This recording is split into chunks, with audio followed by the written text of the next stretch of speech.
जिंदगी एक pen drive की तरह नहीं है।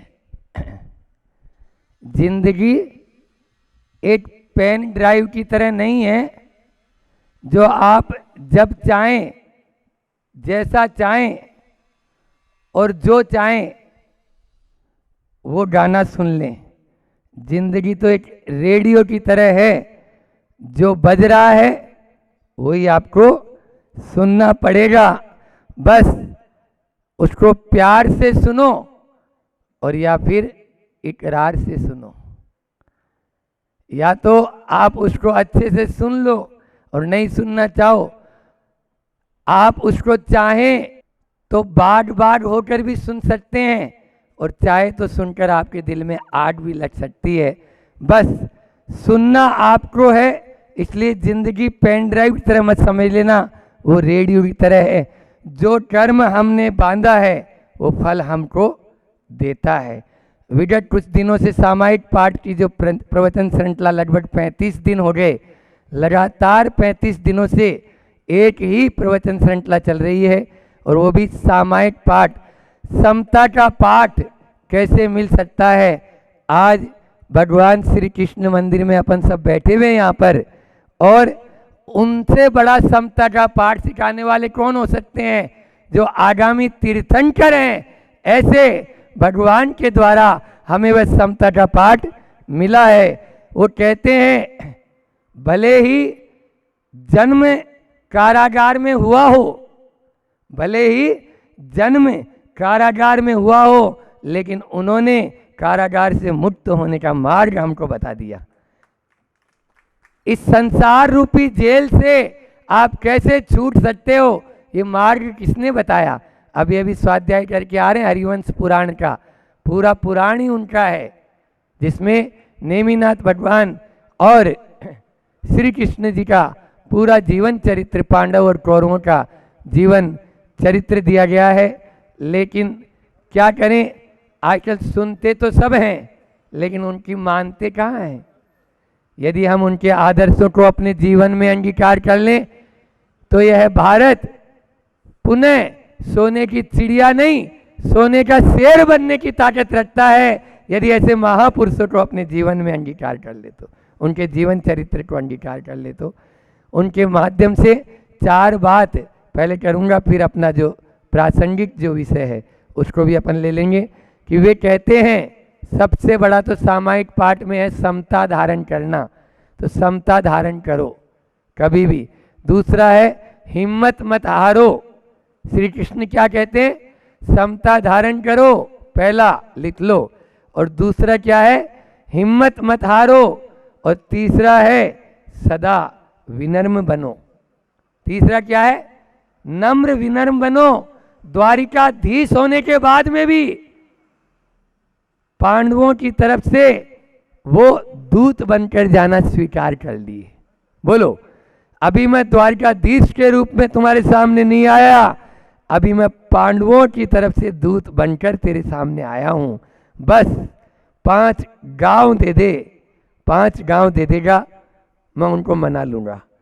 तब वो कहता है 5 गांव तो छोड़ो, सुई के दुर्योधन क्या बोलता है?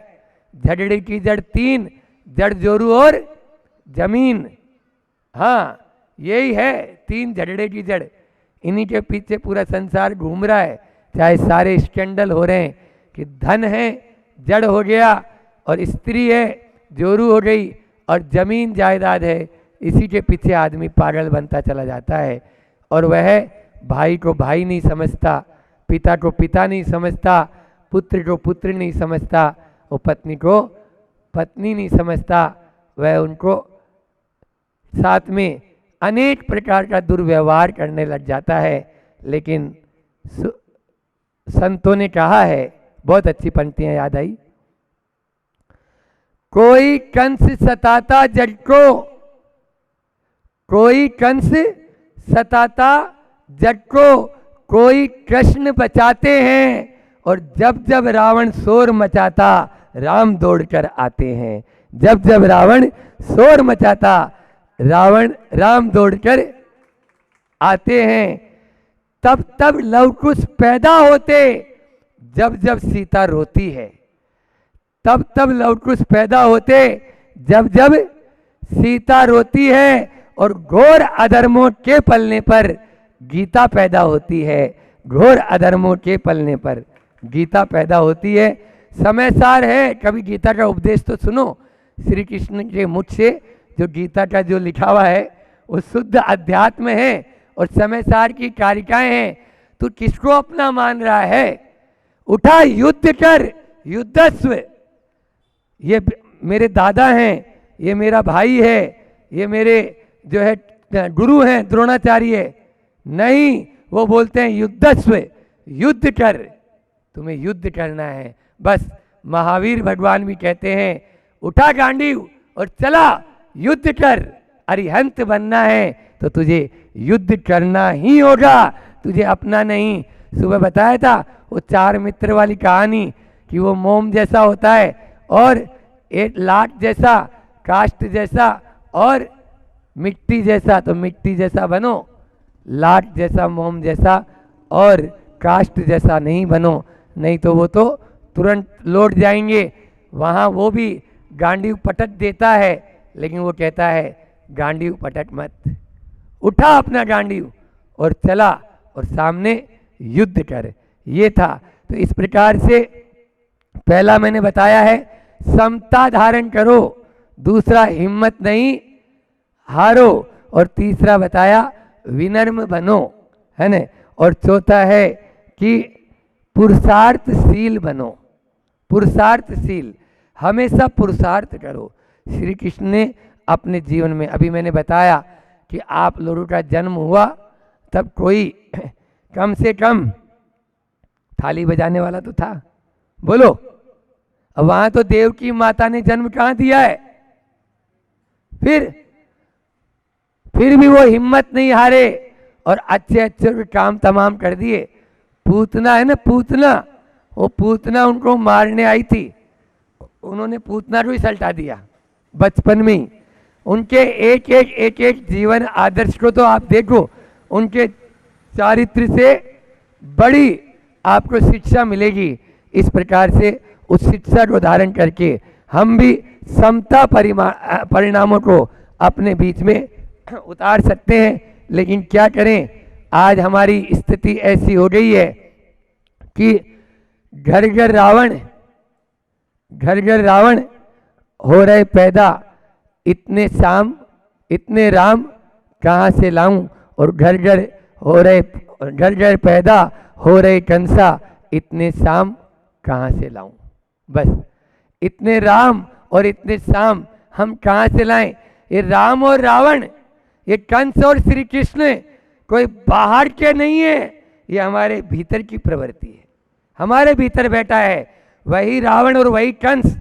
हमारी दुष्प्रवृत्ति, हमारी जो है बुरी प्रवृत्ति, हमारे दुर्गुण, हमारी दुर्बलता, ये हमें रावण बना देती है। और हमारे अंदर के सद्गुण, हमारी अच्छी प्रवृत्ति हमको राम बना देती है, हमको कृष्ण बना देती है।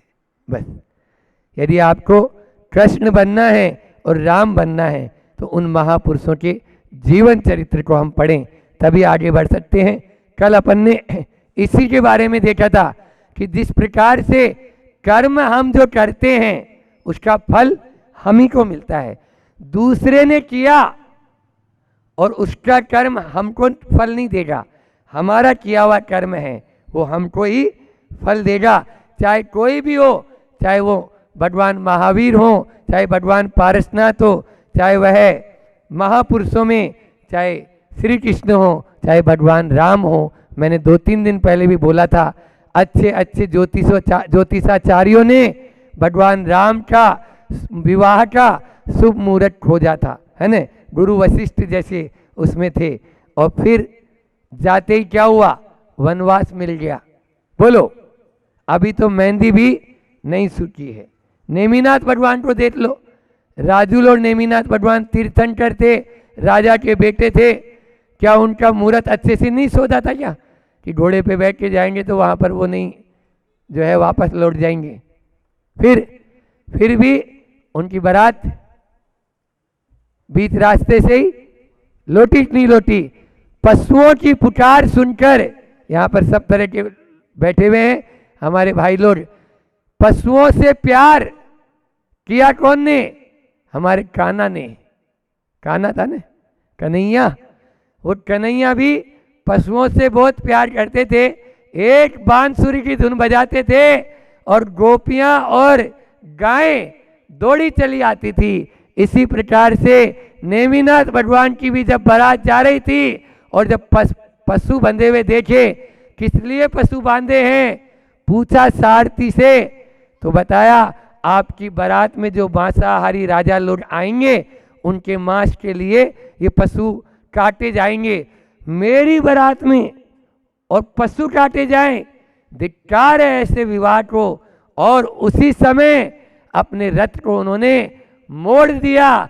अब ये रथ जूनागढ़ की ओर नहीं जाएगा, अब ये रथ गिरनार जी की ओर, उर्जयंत पर्वत की ओर जाएगा। और वहां जाकर उन्होंने जैनेश्वरी दीक्षा धारण कर ली। कहानी का विस्तार अभी हम नहीं कर रहे हैं। ये सब क्यों होता है? जब हृदय परिवर्तन होता है तो ऐसा ही होता है। आप अपने भीतर में देखो, आदर्शों को उठा के देखो। जब जब आप लिख लो, पहला है संपत्ति, दूसरा है शरीर, तीसरा है संबंधी और चौथा है सत्ता। कि कोई आप लोग क्या देखते हो जब लड़का या लड़की देखने जाते हो तो लड़का वाला और लड़की वाला क्या देखते हैं? सबसे पहले संपत्ति, दूसरा फिर उसका रूप, सौंदर्य कैसा है, शरीर, फिर तीसरा संबंधी, संबंध कैसे हैं उसके, और चौथा यानी सत्ता देखता है। जबकि ये नहीं देखना है। क्या देखना है? संस्कार देखना है। क्या देखना है? समझ देखना है। शिक्षा, पढ़ा लिखा होना उतना अनिवार्य नहीं, उसकी समझदारी कितनी है, उसमें विवेक कितना है, ये देखो ना। पढ़ा लिखा है और जिस डाल के ऊपर बैठा है उसी को काट रहा है, तो क्या पढ़ा लिखा है? इसलिए आचार्य श्री जी ने हाई को दिया, हम अधिक पढ़े लिखे हैं, कम समझदार। समझ में आई? तो पहला क्या देखना है? संस्कार। दूसरा क्या देखना है? बोलो ना, शिक्षा नहीं, समझ। और तीसरा देखना है शील, उसका शील या संयम कैसा है, सदाचार कैसा है।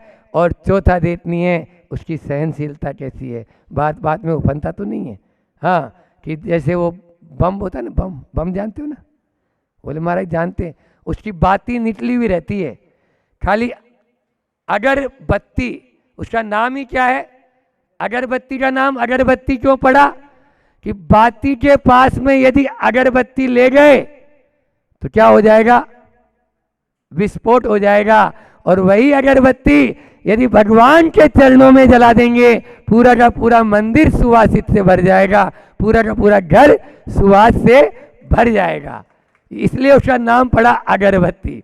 तो मैं बता रहा था कि संबंध, संपत्ति, शरीर, संबंध और सत्ता, यदि इनको प्रमुखता देंगे, इनको प्रमुखता देंगे तो आपके धर्म जो है भीतर का चला जाएगा, और इनको हटा देंगे तो धर्म आपका और मजबूत हो जाएगा। रामचंद्र जी ने सत्ता को और संपत्ति को प्रमुखता नहीं दी तो संबंध और मजबूत हो गए, और रामचंद्र जी भगवान श्री राम बन गए। राम क्या हो गए? भगवान श्री राम हो गए। वो भगवान राम कब बने? जब राम वन में गए, राम वन में गए, राम बन गए। क्या बोला? राम वन में गए, इसलिए राम बन गए। ये आचार्य श्री जी हमारे कहते हैं। तो राम कब बने? जब वो वन में गए। यदि वो अयोध्या की उस गद्दी के ऊपर ही बैठ जाते तो 3 काल में राम नहीं बन पाते। इसलिए उन्होंने सत्ता को भी ठोकर मार दी। और उस समय सारे संबंधी रो रहे हैं, लेकिन नहीं, मैं पिता के प्रण के आगे अपना सब कुछ न्योछावर करने के लिए तैयार हूं। बेटा वही बेटा कहलाता है जो अपने पिता के लिए सर्वोच्च न्योछावर करने के लिए तैयार हो जाए। लेकिन क्या करें, जिन माता पिता ने 9 महीने अपने पेट में पाला, उनको वो अपने फ्लैट में पालने के लिए तैयार नहीं होता है। क्या बोला? जिन माता पिता ने 9 महीने तक अपने पेट में जिनको रखा, उस बालक को जब बड़ा हो जाता है वही उनको फ्लैट में रखने के लिए तैयार नहीं होता और कह देते हैं पिताजी रोज खांसी चलती है, बहू रानी की नींद डिस्टर्ब हो जाती है। ये स्थितियां हो रही है बंधुओं। कौन कहता है कि दीवारों में दरारें होती है? अरे दिलों में जब दरार होती है तब दीवारें खड़ी होती है। क्या बोला? कौन कहता है संबंधों के बीच में दीवारें खड़ी होती है? दीवारें खड़ी बाद में होती है जब दिल में दरार, दीवारों में दरार नहीं होती, जब दिल में दरार होती है तब दीवारें खड़ी हो जाती है। आज हर घर घर की यही कहानी है और उसी कहानी के चक्कर में सब पिसते हुए चले जाते हैं। लेकिन क्या करें? तो अभी मैंने कहा श्री कृष्ण की उन 4 बातों के ऊपर हमने आदर्श प्रस्तुत किया। इसी पावन भूमि पर बैठकर उन 4 को एक बार रिपीट करते हैं। पहला मैंने बोला था, क्या बोला था? बोलो, याद है? सहनशीलता रखना है, समता रखना है, जिसकी चर्चा हम विगत 35 दिन से कर रहे हैं। बार बार एक ही सूत्र बता रहे हैं कि आपको अपने दूसरे के ऊपर दोषारोपण मत करो। हम दूसरे पर डाल देते हैं तुरंत ही। गिलास सासू से टूटा, यदि सासू ने रखा तो भी बहू को डांटेगी। अब आजकल की बहुएं अलग है, ये पुराने जमाने की बात कर रहे हैं। तो भी बहू, क्या हुआ? अरे गिलास बीच में से उठा नहीं सकती थी क्या? रखी उसी, वो खुद है, उठा नहीं सकती थी। और बहू ने रखा और फिर टूट गया तो भी क्या बोलेंगी? क्यों? ये कोई जगह है जो यहाँ पे तुमने गिलास रखा? बोलो। तो दोनों तरफ से उसी को, बहू को, अपना दोष दूसरों पर। इसलिए सहनशीलता। आचार्य श्री जी का एक हाइकू, बहुत सुंदर हाइकू है कि कहो ना सहो, कहो ना सहो, सही परीक्षा यही आपे में रहो। आपे में रहो। हम आपे से बाहर हो जाते हैं। अपन क्या करते हैं? थोड़ा सा सुनते हैं और समग्र चिंतन नहीं करते, उसको सुन ही नहीं पाते हैं और तुरंत फायर हो जाते हैं। और फायर होते ही क्या होता है? लड़ाई शुरू हो जाती है, घमासान होता है, महाभारत मचना शुरू हो जाती है। ध्यान रखना, अपन को संबंधों में जब संबंध को हम त्वचा देते हैं, संबंध और भावनाओं का ध्यान रखा जाता है तो रामायण की रचना होती है। और जब जब संबंधों की जगह हम बुद्धि का इस्तेमाल करते हैं, किया था दुर्योधन ने, चला ले तुम कितनी बुद्धि चला सकता है, और मामा शकुनी और मिल गए। वो तो महाभारत 17 दिन में खत्म हो गई, लेकिन ये घर घर की महाभारत कैसे खत्म होगी? बोलो ना। तो बात बात में आज महाभारत मच जाती है। तो संबंधों में जब जब बुद्धि का इस्तेमाल करेंगे तब तब आप महाभारत मच जाएगी। और जब जब हम संबंधों में भावनाओं का या श्रद्धा का इस्तेमाल करेंगे तब तब घर में रामायण की रचना होगी। एक बार ऐसा हुआ कि एक लड़की देखने गए लड़के वाले, तो लड़के वालों ने बोला कि इसको कुछ जो धर्म ध्यान भी आता है कि नहीं आता है, कुछ इस प्रकार का। तो बोले हाँ हाँ जी जी आता है धर्म में। बोले क्या आता है? तो बोले लो। अब बोले वो सासू माँ तेज थी, मतलब उसकी बेटी की माँ। बोले बेटी रामायण की चौपाई सुनाओ। तो अब उसने रामायण की चौपाई सुना दी। अब जैसे सुनाने के बाद में बोलती है वो जो माँ थी, बोले रामायण की चौपाई तो आपको सुनाई दी है और महाभारत घर में जाके मचा देगी। इस प्रकार से पहली बात बोली थी मैंने कि समता धारण करना। दूसरी बात बोली थी कभी भी हिम्मत नहीं हारना। तीसरी बात बोली थी विनम्र रहना। और चौथी बात बोली थी पुरुषार्थशील बनना। तो हम भी उनके आदर्शों को पालन कर सकते हैं। आगामी 26 तारीख से 3 तारीख तक अष्टानिका के पावन अवसर पर एलोरा में यह विधान हो रहा है और पूरी व्यवस्था बोल रहे हैं एलोरा वाले कि हम संभाल लेंगे। आना फ्री, जाना फ्री, खाना फ्री, रहना फ्री, और वस्त्र भी शायद। क्यों? हथकरघा वाले बोल रहे हैं हथकरघा के वस्त्र देंगे महाराज, पहले बार आपका वहाँ पर आगमन हो रहा है, और ऐसा भव्य आगमन होना चाहिए, और वहाँ पर ऐसे ऐसे आयोजन हो जिसके माध्यम से पूरी दुनिया में एक संदेश जाए।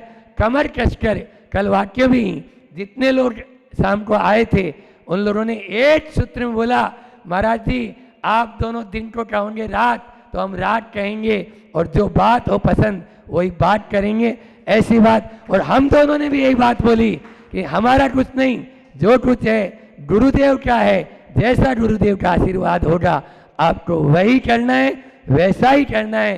बस यही श्रद्धा नहीं यदि आपका हो गया, फिर कोई बात नहीं, कहीं पर आगे से पीछे तक सोचने की जरूरत नहीं। गुरुदेव के आशीर्वाद से सब कुछ अच्छा होगा। तो आप लोग भी आज ही अपना नाम इन सबको देना शुरू कर दें, ताकि व्यवस्थाएं बहुत अच्छे से हो सके और वह विधान भी सानंद अच्छे से हो सके।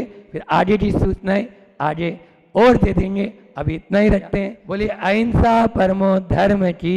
अंजन गिरी का अ कहता है अंतरंग निर्मल होगा अंजन गिरी आने से। ज कहता है जन्म जरा का नाश होगा अंजन गिरी आने से। न कह रहा है नर जन्म सफल होगा अंजन गिरी आने से। गी कह रहा है गिरावट दूर होगी अंजन गिरी आने से।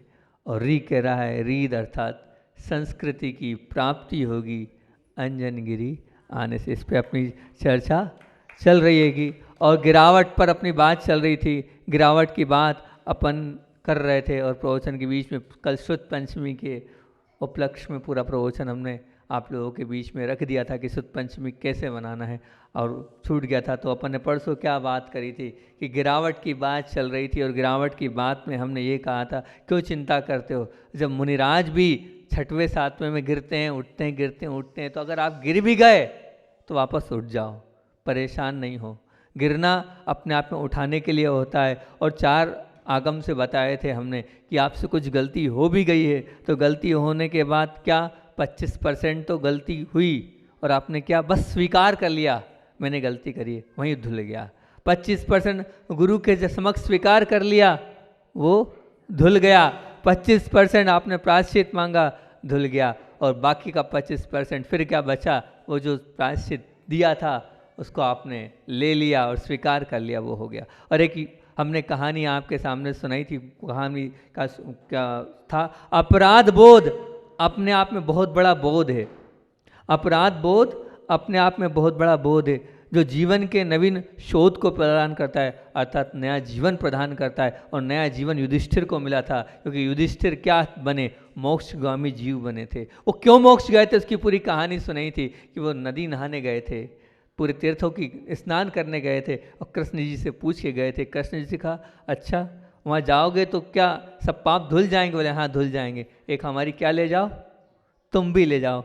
उस तुम्बी के माध्यम से जो है वो उसकी पाप जो है वो सब धुल जाएंगे, उसको भी ले जाओ आप, ताकि वो भी नहा के आ जाएगी। मैं तो नहीं जा पा रहा हूँ, मेरी तुम्बी ले जाओ।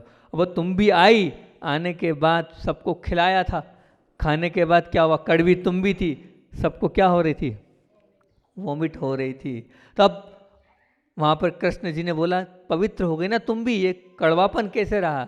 तब युधिष्ठिर ने यही कहा था कि हे प्रभु आप तो ज्ञानी हैं, जब उसके रग रग में कड़वाहट बढ़ी है तो वो कितनी नदी में नहला लें, कितनी पवित्र कर लें, पवित्र होगी क्या?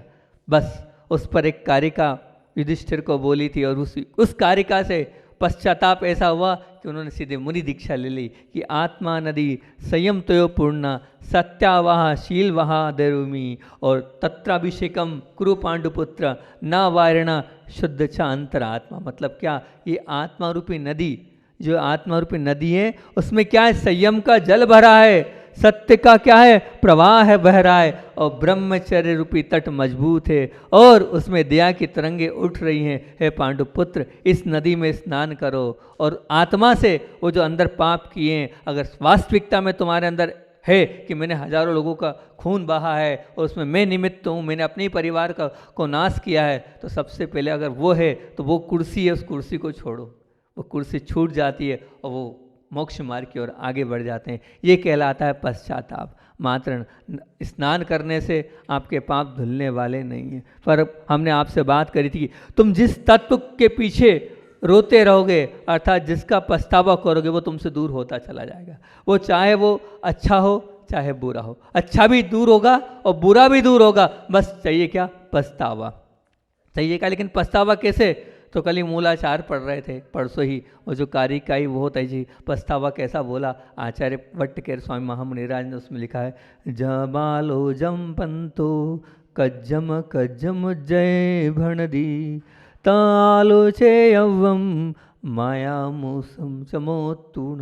उनने उदाहरण दिया जैसे वो छोटा सा बालक होता है ना, वो जो बालक है वो बालक सब कुछ बता देता है कि क्या आपने भले ही उससे बोल दिया हो घर में पापा नहीं है, तो वो ऐसे ही बोलता है पापा ने ये कहा है कि घर में पापा नहीं है। जो बालक जो है वो बिल्कुल निश्चल भाव से सब बताता है। ऐसे ही मायाचारी को छोड़कर, अंदर की कुटिलता को छोड़कर आपको गुरु के समक्ष जाकर सब कुछ बताना होगा, तो निश्चित तौर से आपके पाप धुलते चले जाएंगे और आप निर्मलता की ओर आते चले जाएंगे। एक कारिका भी इंग्लिश की बोली थी, 1 tear is enough, 1 tear is enough, मतलब आंसू की एक बूंद काफ़ी है। बस आप एक आंसू की बूंद गिरा दो कि मैंने गलत किया है, वो गलत आपने मन से स्वीकार कर लिया, तो निश्चित तौर से ये मान के चलना कि आपने उस पाप को यहीं विदा कर दिया है। जो आपने गलत कर लिया वहीं आपने समाप्त कर लिया है, ये मान के चलना। और फिर उसके बाद अब आगे अपन बात प्रारंभ करते हैं कि बात ये चल रही थी कि आप कहोगे कि क्रोध करने के बाद पछतावा तो बहुत बार होता है महाराज जी, हम बहुत बार पछतावा करते हैं, गुस्सा आता है और गुस्सा पश्चाताप की बात चल रही है, तो अब वो पछतावा तो करते हैं, हम अंदर फीलिंग भी बहुत करते हैं, बहुत अच्छी बात है। बोले लोग के पीछे अंधी दौड़ में हम भाग रहे हैं और भागने के बाद लगता भी कहाँ लगे हैं, कहाँ धन कमा रहे हैं, क्यों पीछे पड़े हैं, किसके लिए कर रहे हैं, ये साथ तो जाता नहीं और न जाएगा, इसका विषाद भी आपके मन में होता है। मायाचारी के सेवन के बाद भी आपको पछतावा होता ही होगा और होता है कि मैं क्यों कर रहा हूँ मायाचारी, ये ठीक नहीं है। वासना के सताए जाने के कारण भी आप मन में बहुत अंदर से चिंतित होते हैं, मैंने ठीक नहीं किया, और रोते रहते हैं। ये सब होता है, तो ये सब जो हमारा पछतावा है, ये सब हमारा जो रोना है, क्या झूठा है? हम बार बार रो तो रहे हैं, पछतावा तो करें, क्या झूठा है? इसके पीछे क्या कारण है? इसके बावजूद भी वो सब कुछ नहीं छूट रहा है, पछतावा और पश्चाताप होने के बाद भी नहीं छूट रहा। उसके पीछे एक बहुत महत्वपूर्ण कड़ी है, उससे हम वंचित हैं। वो जो महत्वपूर्ण कड़ी है वो हमारे जीवन में उतर जाएगी, तो निश्चित में जो आपका पछतावा है वो पछतावा आपके जीवन को ऊंचा उठा देगा। वो क्या है? पाप ना करने का तीव्र संकल्प। आप करते तो हो कि मैंने गलत किया, लेकिन पाप नहीं करने का तीव्र संकल्प आपके जीवन में नहीं है। अगर ये आ गया तो पछतावा आपका कार्यकारी है, नहीं तो पछतावा करने से कोई मतलब नहीं। जब पाप के पीछे रोए तो पाप का सेवन जिंदगी भर कभी ना कभी तीव्र संकल्प के साथ करें, ऐसा तीव्र संकल्प करें कि बस अब नहीं करूँगा मैं, ये मैंने कर लिया, तभी वो पाप आपके जीवन से विदा होगा। ध्यान रखना बिल्कुल। जब तक आप ये से तीव्र संकल्प नहीं करोगे, ये मन में धारणा पक्की नहीं बनाओगे, नहीं मुझे आज के बाद नहीं करना, मात्र पश्चाताप करने से कुछ नहीं होता है कि नहीं मैंने गुस्सा कर लिया है तो ठीक नहीं किया, नहीं मेरे मायाचारी करिए ठीक नहीं है, कहाँ मैं भाग रहा हूँ पैसे, इससे नहीं है। आपको तीव्र संकल्प करना पड़ेगा। पाप के सेवन में जब निष्फलता मिलती है तभी पछतावा होता है। आपको मतलब पाप करे जा रहे हो, पाप करे जा रहे हो, लेकिन वो पछतावा कब होता है? पाप तो कर लिया, पाप के बाद उसके बाद कुछ ऐसा निष्फलता मिल गई तो होगा। क्रोध कर लिया और क्रोध के बाद निष्फलता मिलती है, तब क्रोध खराब लगता है। माया कर ली और मायाचारी आपकी पकड़ में आ गई, तब वो सांप के समान लगती है। लेकिन पुण्य योग जब रहता है तो तमाम प्रकार की कषाएं, तमाम प्रकार के जितने पाप है, अगर सफल होते जाते हैं तो त्रासदायक नहीं लगते, वो छोड़ने लायक नहीं लगते। वो तो ऐसा लगता है चलते चले। वो तो कैसे लगते हैं? वो तो कषाय मीठे शहद की तरह लगते हैं और हम करते चले जाते हैं, हम करते चले जाते हैं जब तक उसका पाप का उदय नहीं आता। कहते हैं कि गुस्सा भी उसको फलता है जो पुण्यशाली होता है, गुस्सा भी उसको फलता है जो पुण्यशाली होता है, क्योंकि जो पापी होता है उसको गुस्सा हो जाए तो वो उल्टा उस गुस्से में उसका ही नुकसान हो जाता है। मतलब गुस्सा करने के लिए भी पुण्य चाहिए, गुस्सा करने के लिए भी पुण्य चाहिए, पाप करने के लिए भी पुण्य चाहिए। क्यों? क्योंकि पाप आप कर रहे हो, पाप पुण्य के उदय में पकड़ में नहीं आएगा, पाप आपके पुण्य के उदय में पकड़ में नहीं आएगा। पुण्य है तो आप पाप कर पा रहे हो, ये बड़ी विडम्बना है, अलग ही टाइप की बात है, लेकिन बिल्कुल वास्तविकता है, ये सच्ची बात है। तो सच्चे दिल से आप प्रयोग करो। क्या ये प्रयोग करना है? क्या प्रयोग करना है? तो ये अगर आपने प्रयोग कर लिया कि मैंने रसपूर्वक जो पाप किए थे, जो अशुभ अनुबंध किए थे, उसको एक ही उपाय, अंदर से जी खोलकर आप ये करो, ये जो मैंने पाप किया है अब ये पाप मैं आगे नहीं करूँगा, ये तीव्र संकल्प कर लो। सच्चे दिल से किया ये प्रयोग तुम्हारे जीवन में एक नई ताजगी लाएगा, एक सुनहरा प्रभात प्रकट कर देगा, तुम्हें एक नई सौम्यता की ओर ले जाएगा, तुम्हें एक नई उज्ज्वलता की ओर ले जाएगा, तुम्हारे जीवन को आह्लाद कर देगा। बस अंदर से तुम्हें चिंतन करना पड़ेगा कि, क्योंकि ध्यान रखना, इस दुनिया से आप जब विदा होने के पहले यदि आपको ये सब याद आएगा तो आपको वो रुदन, वो संकल्प जो आपने नहीं किया, तो आपको वो जो पाप जितने आपने किए हैं वो त्रासदायक लगेंगे। तब ना चाहकर भी जीवन में संचित पाप याद आएंगे। अब आप उस वक्त क्या करोगे? वो पछतावा तो करोगे, लेकिन वो पछतावा संकलेश रहेगा, वो संकलेश और आगे आने वाले लोक में, परलोक में आपको त्रासदायक बनाएगा। इसीलिए पाप किए हैं, पाप सबसे होते हैं, पाप किए हैं तभी संसार में हम भटक रहे हैं, नहीं तो भगवान नहीं बन जाते क्या? पाप हो गए कोई बात नहीं, लेकिन पाप कर अब नहीं करना, इसका तीव्र संकल्प ले लो कि हाँ अब मैं नहीं करूँगा, तभी वो पाप आपके जीवन से निकलेंगे, अन्यथा वो नहीं निकलने वाले। ये अगर नहीं हुआ मतलब क्या हुआ? अगर आप इन तमाम संभावित कष्टों से बचने का एक ही मात्र उपाय, आंसू, रुदन, पछतावा, पाप ना करने का संकल्प, बस जो किया है आंसू बहाओ, रुदन करो, पछतावा करो और अंत में अब नहीं करूँगा इसका संकल्प करो। हम चाहते तो हैं पर आप इन तत्वों को आत्मसात नहीं कर पा रहे हैं, इसलिए आप पाप मुक्त नहीं हो पा रहे। शुद्ध जीवन का स्वामी बना देगा, आप सिर्फ ये 4 चीज़ें करो, अपने पापों पर रो और पाप ना करने का संकल्प लो, आपका जीवन कल्याण की ओर बहुत ऊंचा और बहुत अच्छा बन जाएगा। बिल्कुल ये मान के चलना। आप बस अपने पापों पर रोना प्रारंभ कर दो कि मैंने हाँ ये पाप किया है और मेरे पाप मेरे द्वारा नहीं होना चाहिए। एक बात ध्यान रखना, प्रत्येक पेंसिल के पीछे एक रबड़ होती है, प्रत्येक पेंसिल के पीछे एक रबड़ होती है, ये बात ध्यान रखना। तो प्रत्येक गलती के पीछे पछतावा की रबड़ आपके पास है, बस वो उससे आप मिटाते चलो, मैंने गलत कर लिया, अब आगे नहीं करूँगा, ये रबड़ ही तो है और क्या है। मतलब जो लिखा है उसको मिटाने की ताकत आपके पास है, कि वो पेंसिल के पीछे की रबड़ बता रही है। आप ही ने लिखा था और आप ही ने उसको मिटा दिया, अपने हाथ से मिटा दिया, इसी समय मिटा दिया, तुरंत मिटा दिया। तो बस आपने पाप किया है तो रबड़ आपके पास है, वो रबड़ क्या है? पछतावे की रबड़। अंदर से थोड़ा भी आपकी आंख से आंसू गिर गए, वो पछतावा है, टपक जाए वो आंसू कि हाँ मैंने गलत किया है, बहुत अच्छी बात है, अब नहीं करूँगा, अब अपने जीवन से इसको निकाल रहा हूँ, वो रबड़ है। ध्यान रखना, अपनी गलती को जो प्रकट करता है वो उत्तमोत्तम। अब देखना आप किस प्रकार के व्यक्तित्व हैं। 4 प्रकार के व्यक्तित्व आपके सामने रख रहा हूँ। जो अपने गलती को प्रकट करता है वो कौन है? उत्तमोत्तम, मतलब उत्तम में भी और उत्तम, उत्तम में भी और उत्तम, सर्वश्रेष्ठ कह सकते हैं, श्रेष्ठ नहीं सर्वश्रेष्ठ। जो गलती को प्रकट करता है, जो गलती को स्वयं आगे के बताता है कि ये मैंने गलती करी, वो उत्तम है। आप कैसे हैं देखना, अपने आप को, अपने जीवन को पकड़ना। अपनी गलती जो कबूल करता है वो उत्तम। महाराज जी कबूल तो कर ली, लेकिन जब हमने बोला तब कबूल करी, जब मैंने बताया तब कबूल करी, जब किसी ने बताया तब कबूल करी, अपने मन से नहीं करी, बताने के बाद आपने कबूल करी, पर कबूल तो कर लेना। इसलिए आप क्या उत्तम तो हैं, पर अभी उत्तमोत्तम कौन है? जो स्वयं प्रकट करता है वो उत्तमोत्तम है। अरे सबने देख लिया तो हमने स्वीकार कर लिया, वो उत्तम नहीं है, क्योंकि अब पता तो सबको चली गया है। जब सबको पता चली गया है मेरे पापों का, तो मैं अपने पापों को भैया आगे रह के बता दूं? नहीं, वो नहीं, किसी को नहीं मालूम, और फिर आप बता रहे हो कि मैंने ये पाप किया, वो उत्तम है। और जो कबूल करता है वो उत्तम है, जो कबूल करता है वो उत्तम है। विचार करना मैं कौन सा वाला हूँ, मेरे परिणाम कैसे होते हैं। और तीसरा, अपनी गलती को जो बचाव करता है वो अधम। मैंने गलती कर ली है लेकिन बचा रहा हूँ मैं उसको, वो क्या है?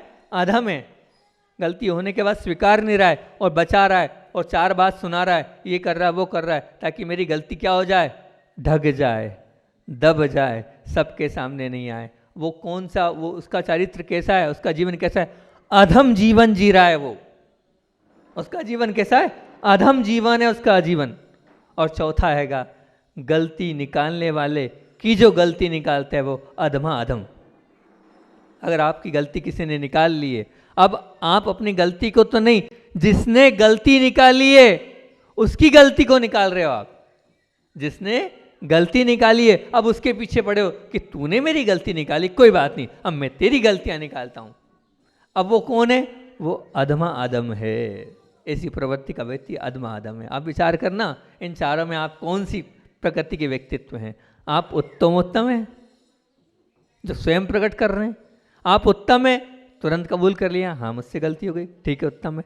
या आप अपनी गलती को बचा रहे हैं, अधम है। या आप जो गलती निकाल रहा है उसकी गलती निकाल रहे हैं, वो अधमा अधम है। चारों में से कौन से हो? आप अपने आप से ही पूछ लो मैं किस प्रकार का हूँ, और उसको अपने जीवन का बना लेना कि भैया मैं ऐसा व्यक्ति हूँ, अधम हूँ, अधमा अधम हूँ, उत्तम हूँ कि उत्तमो उत्तम हूँ। विचार कर लेना कैसा है। एक विद्यालय में बच्चे पढ़ रहे थे, शिक्षक वहाँ पर पढ़ा रहा था और शिक्षक ने सभी बच्चों से एक प्रश्न रखा। बच्चों से पूछा, बोले अच्छा प्रश्न था, उपयोगी प्रश्न है, बहुत बड़ा मैसेज आपको इस प्रश्न के भी प्रश्न और इस प्रश्न के उत्तर से मिलेगा, इस मैसेज मिलेगा आपको। तो शिक्षक ने कहा, बच्चों बताओ ऐसी कौन सी चीज़ है जो जिस चीज़ के लिए उपयोग में होती है उसमें ना होकर दूसरे कार्य में उपयोग हो रही है।